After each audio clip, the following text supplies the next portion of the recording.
नारायणः नमः। पुराण। श्री सुत जी बोले, मैत्रेय जी ने नित्य कर्मों से निवृत्त हुए मुनिवर पराशर जी को प्रणाम कर एवं उनके चरण छूकर पूछा, हे गुरुदेव, मैंने आप ही से संपूर्ण वेद, वेदांग और सकल धर्म शास्त्रों का क्रमशः अध्ययन किया है।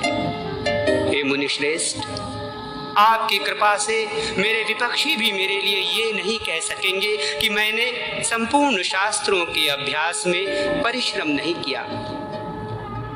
हे धर्मज्ञ, हे महाभाग, अब मैं आपके मुखारविंद से ये सुनना चाहता हूँ कि ये जगत किस प्रकार उत्पन्न हुआ और आगे भी दूसरे कल्प के आरंभ में कैसे होगा, तथा हे ब्रह्मन, इस संसार का उपादान कारण क्या है? ये संपूर्ण चराचर किससे उत्पन्न हुआ है? ये पहले किसमें लीन था और आगे किसमें लीन हो जाएगा? इसके अतिरिक्त आकाश आदि भूतों का परिमाण, समुद्र, पर्वत तथा देवता आदि की उत्पत्ति, पृथ्वी का अधिष्ठान और सूर्य आदि का परिमाण तथा उनका आधार, देवता आदि के वंश, मनु, मनवंतर, बार बार आने वाले चारों युगों में विभक्त कल्प और कल्पों के विभाग, प्रलय का स्वरूप, युगों के पृथक पृथक संपूर्ण धर्म, देवर्षि और राज ऋषियों के चरित्र, श्री व्यास जी कृत वैदिक शाखाओं की यथावत रचना तथा ब्राह्मणादि वर्ण और ब्रह्मचर्यादि आश्रमों के धर्म, ये सब हे महामुनि शक्ति नंदन मैं आपसे सुनना चाहता हूँ। हे ब्रह्मन, आप मेरे प्रति अपना चित्त प्रसादोन्मुख कीजिए, जिससे हे महामुने मैं आपकी कृपा से ये सब जान सकूं।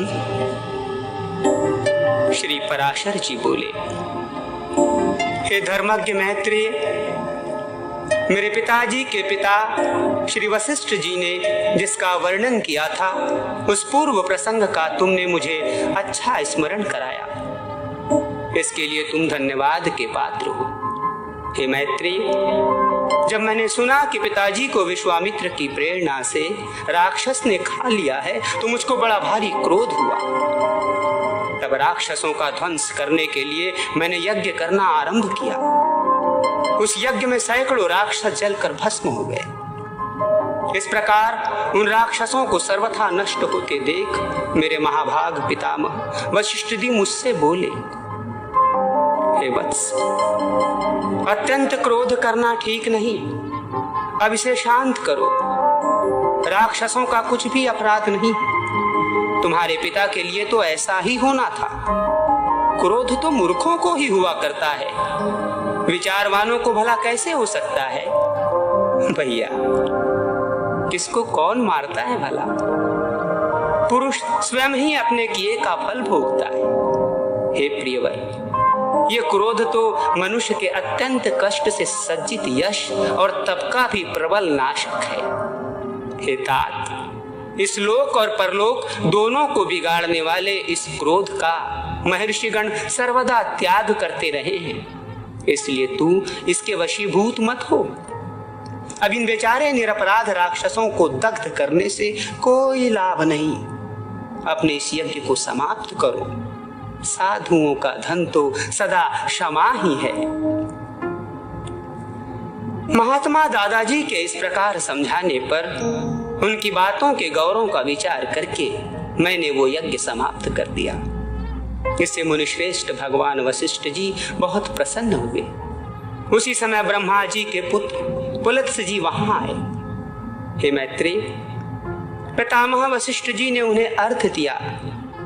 तब वे महर्षि पुलह के ज्येष्ठ भ्राता महाभाग पुलत्स्य जी आसन ग्रहण करके मुझसे बोले, तुमने चित्त में बड़ा वैरभाव रहने पर भी अपने बड़े बूढ़े वशिष्ठ जी के कहने से क्षमा स्वीकार की है, इसलिए तुम संपूर्ण शास्त्रों के ज्ञाता होगे।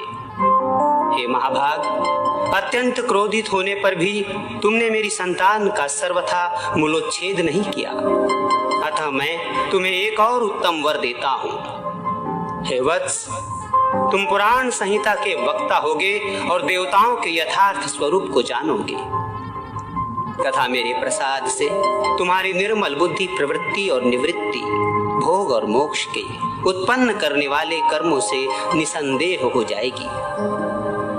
पुलत्स्य जी के इस तरह कहने के अनंतर फिर मेरे पितामह भगवान वशिष्ठ जी बोले, पुलत्स्य जी ने जो कुछ कहा है वो सभी सत्य होगा। हे मैत्रेय, इस प्रकार पूर्व काल में बुद्धिमान वशिष्ठ जी और पुलत्स्य जी ने जो कुछ कहा था वो सब तुम्हारे प्रश्न से मुझे स्मरण हो आया है। अतः हे मैत्रेय, तुम्हारे पूछने से मैं उस संपूर्ण पुराण संहिता को तुम्हें सुनाता हूँ। तुम उसे भली प्रकार ध्यान देकर सुनो। ये जगत विष्णु से उत्पन्न हुआ है, उन्हीं में स्थित है। वे ही इसकी स्थिति और लय के कर्ता है तथा ये जगत भी वे ही है।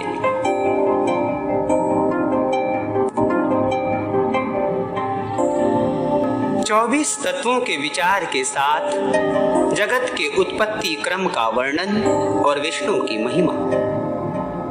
श्री पराशर जी बोले, जो ब्रह्मा, विष्णु और शंकर से जगत की उत्पत्ति, स्थिति और संहार के कारण हैं तथा अपने भक्तों को संसार सागर से तारने वाले हैं, उन विकार रहित शुद्ध अविनाशी परमात्मा सर्वदा एक रस सर्व विजयी भगवान वासुदेव विष्णु को नमस्कार है। जो एक होकर भी नाना रूप वाले हैं, स्थूल सूक्ष्ममय हैं, अव्यक्त एवं व्यक्त रूप हैं तथा मुक्ति के कारण है, उन श्री विष्णु भगवान को नमस्कार है। जो विष्णु रूप प्रभु को विश्व की उत्पत्ति, स्थिति और संहार के मूल कारण है, उन परमात्मा विष्णु भगवान को नमस्कार है। जो विश्व के अधिष्ठान है, अति सूक्ष्म से भी सूक्ष्म है, सर्व प्राणियों में स्थित पुरुषोत्तम और अविनाशी है। जो परमार्थ अति निर्मल ज्ञान स्वरूप है किंतु अज्ञानवश नाना पदार्थ रूप से प्रतीत होते हैं तथा जो जगत की उत्पत्ति और स्थिति में समर्थ एवं उसका संहार करने वाले हैं, उस जगदीश्वर अजन्मा अक्षय और अव्यय भगवान विष्णु को प्रणाम करके तुम्हें वो सारा प्रसंग क्रमशः सुनाता हूँ जो दक्ष आदि मुनि श्रेष्ठों के पूछने पर पितामह भगवान ब्रह्मा जी ने उनसे कहा था। वो प्रसंग दक्ष आदि मुनियों ने नर्मदा तट पर राजा पुरुकुत्स को सुनाया था तथा पुरुकुत्स ने सारस्वत से और सारस्वत ने मुझसे कहा था। जो पर प्रकृति से भी पर परम श्रेष्ठ अंतरात्मा में स्थित परमात्मा रूप वर्ण नाम और विशेषण आदि से रहित है, जिसमें जन्म वृद्धि परिणाम क्षय और नाश इन 6 विकारों का सर्वथा अभाव है, जिसको सर्वदा केवल है इतना ही कह सकते हैं तथा जिनके लिए ये प्रसिद्ध है कि वे सर्वत्र हैं और उनमें समस्त विश्व बसा हुआ है। इसीलिए ही विद्वान जिसको वासुदेव कहते हैं वही नित्य अजन्मा अक्षय अव्यय एक रस और हेय गुणों के अभाव के कारण निर्मल पर ब्रह्म है। वही इन सब व्यक्त और अव्यक्त जगत के रूप से तथा इसके साक्षी पुरुष और महाकारण के काल के रूप में स्थित है। हे द्विज, पर ब्रह्म का प्रथम रूप पुरुष है, अव्यक्त प्रकृति और व्यक्त महदादि इसके अन्य रूप हैं तथा सबको शोभित करने वाला होने से काल उसका परम रूप है। इस प्रकार जो प्रधान पुरुष व्यक्त और काल इन चारों से परे है तथा जिससे पंडित जन ही देख पाते हैं, वही भगवान विष्णु का परम पद है। प्रधान पुरुष